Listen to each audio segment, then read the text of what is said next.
Assalamualaikum, hai semuanya, welcome back to my channel. Jadi hari ini kita akan belajar tentang bioteknologi. Daripada lama-lama, langsung aja kita mulai.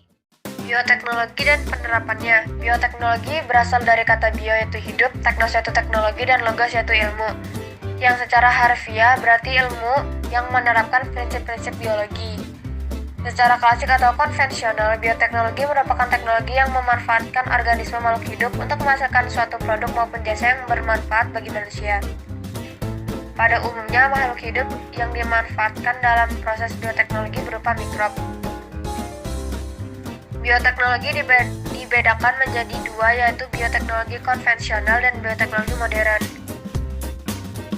Yang pertama, bioteknologi konvensional. Bioteknologi konvensional disebut juga bioteknologi tradisional yang masih menggunakan teknik dan peralatan sederhana.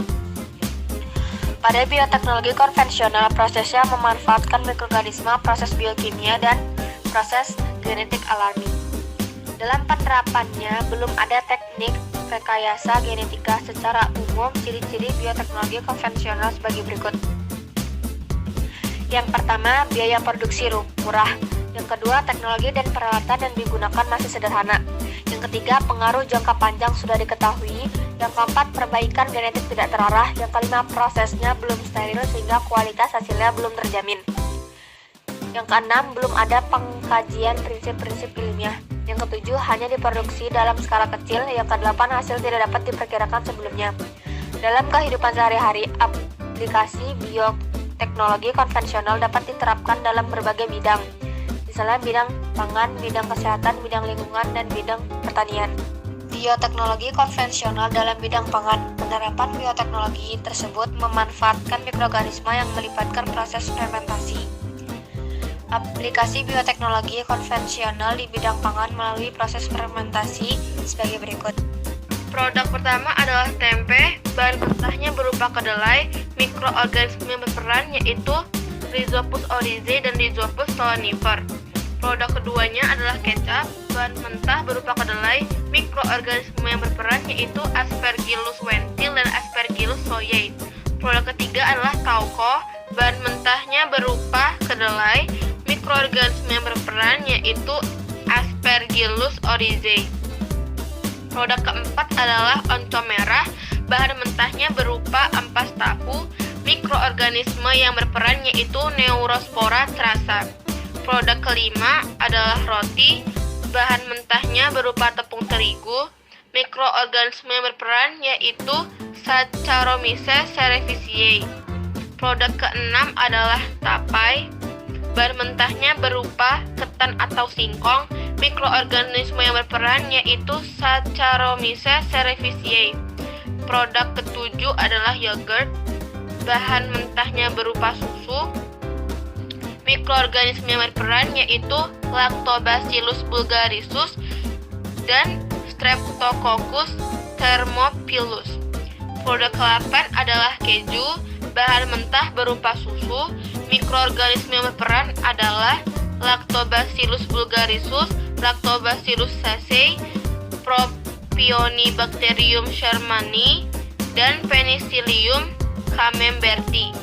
Produk ke-9 adalah mentega. Bahan mentah berupa susu.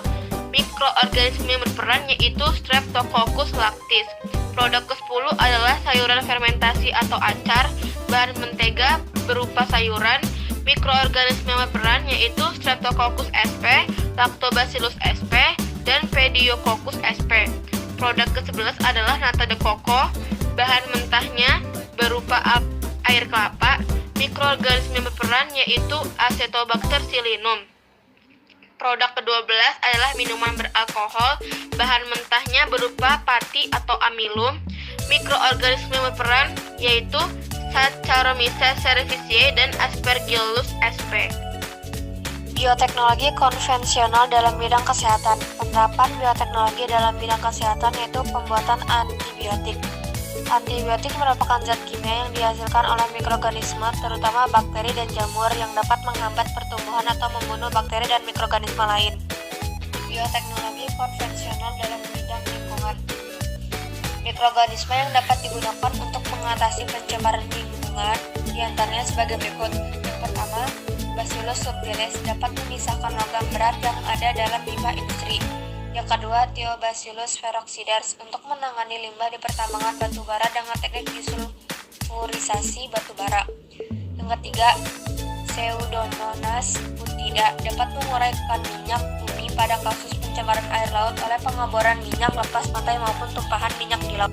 Bioteknologi konvensional dalam bidang pertanian. Penerapan bioteknologi konvensional dalam bidang pertanian yaitu biofertilizer.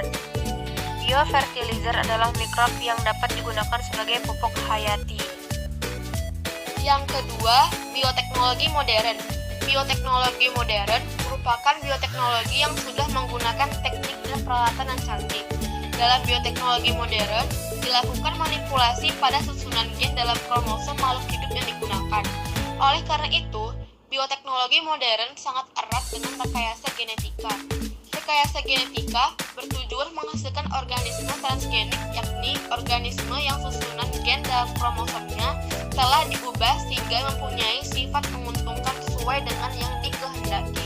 Secara umum, ciri-ciri bioteknologi modern sebagai berikut.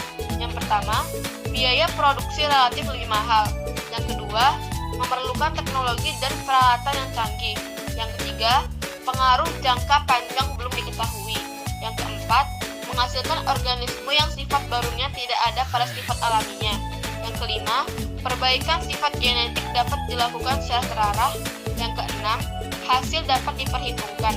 Aplikasi bioteknologi modern dapat diterapkan di berbagai bidang, yaitu bidang pangan, bidang kesehatan, bidang pertanian, dan bidang lingkungan.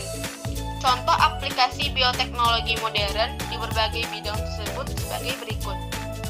Bioteknologi modern dalam bidang kesehatan. Penerapan bioteknologi modern dalam bidang kesehatan yaitu produksi insulin.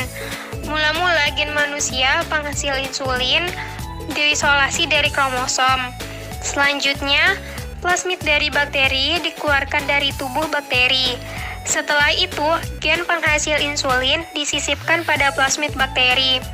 Plasmid yang telah mengandung gen insulin manusia lalu dikultur bersama-sama sel bakteri Escherichia coli sehingga bakteri tersebut mengandung plasmid rekombinan.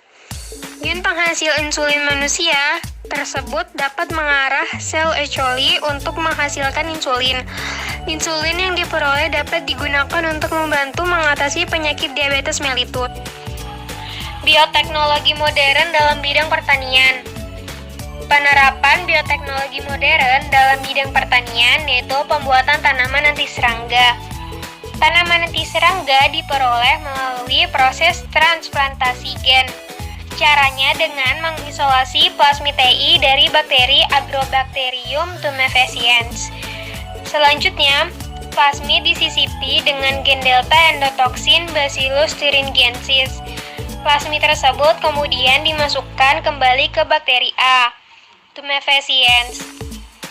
Plasmid akan memasukkan gen delta endotoxin ke kromosom sel tumbuhan. Sel-sel tumbuhan yang sudah mengandung gen delta endotoxin ditumbuhkan dengan metode kultur jaringan. Tanaman yang dihasilkan akan mampu memproduksi protein delta endotoxin sehingga serangga yang memakan tanaman tersebut akan mati keracunan. Sekian pembelajaran kami, semoga membawa manfaat buat kalian semua. Wassalamualaikum warahmatullahi wabarakatuh.